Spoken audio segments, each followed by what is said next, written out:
नमस्कार मंडळी, आज आपण बनवणार आहोत सांबार प्रीमिक्स। त्यासाठी सर्वात आधी अर्धी वाटी मूग डाळ, अर्धी वाटी चना डाळ, अर्धी वाटी उडद डाळ अशा प्रकारे डाळी कापडाने पुसून घ्यायच्या आहे। तुम्ही स्वच्छ पाण्याने धुवून 2 तास फॅनखाली सुकवून सुद्धा डाळी घेऊ शकता। नंतर त्यामध्ये 1 चम्मच मेथी दाणे, थोडे धने,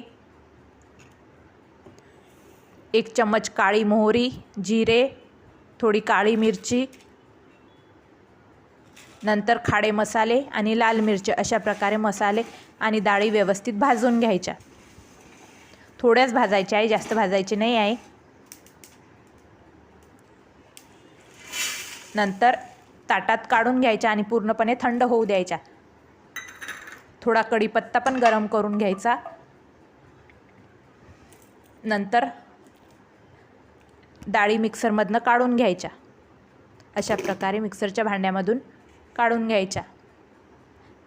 अशा प्रकारे पीठ तयार करायचा। नंतर तुम्ही हे पूर्णपणे थंड होऊ द्यायचे आणि एका डब्यात किंवा भरणीत साठवून ठेवू शकता।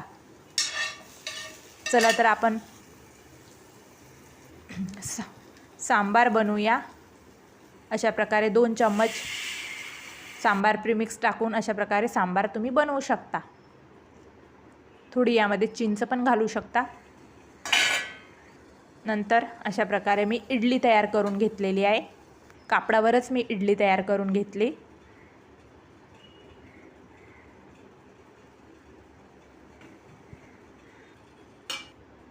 अशा प्रकारे इडली स्टीम करून घ्यायची। खूप सॉफ्ट झालेली आहे आपली इडली।